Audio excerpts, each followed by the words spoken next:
Nobody becomes great by accident. Every person you admire, the athlete, the entrepreneur, the artist, they didn't get there because they felt like showing up every single day. They got there because they showed up anyway.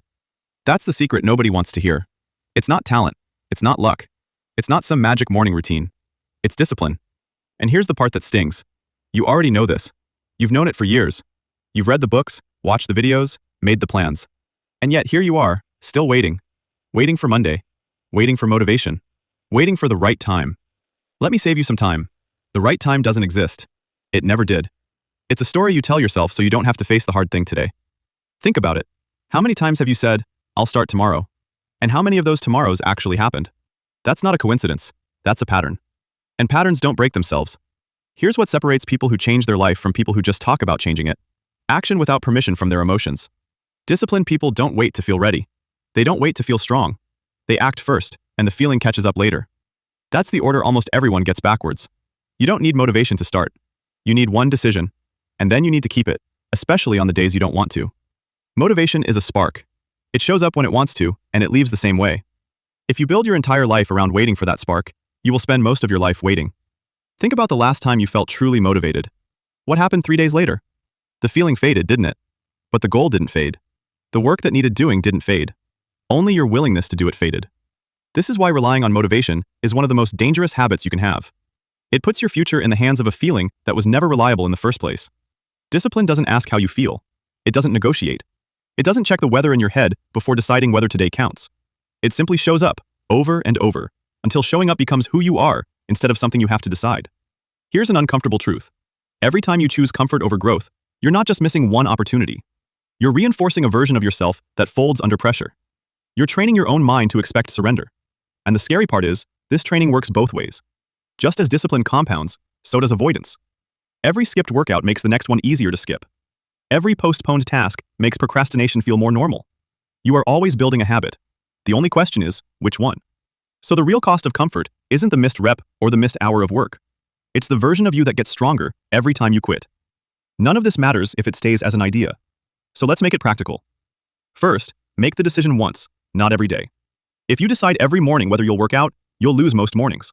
Decide once, in a calm moment, and stop reopening that decision when you're tired, distracted, or making excuses. The decision is closed.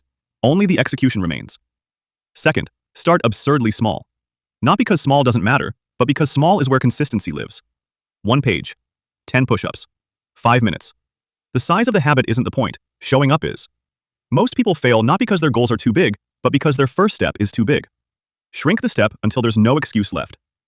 Third, stop asking how you feel. Feelings are not instructions, they're just weather.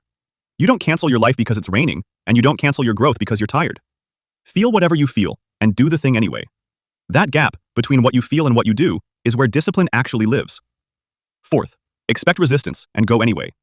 The moment it gets uncomfortable is not a sign to stop. It's a sign you're finally doing something that matters. Ease is often just a sign you haven't pushed far enough to grow yet. Fifth, track it. What gets written down gets respected. A missed day on paper hits different than a missed day in your head, where it's easy to explain away.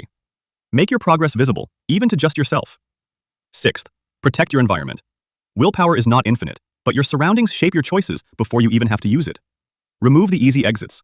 Put the temptations out of reach. Make the disciplined choice the path of least resistance, and the undisciplined one the harder one. None of this is glamorous.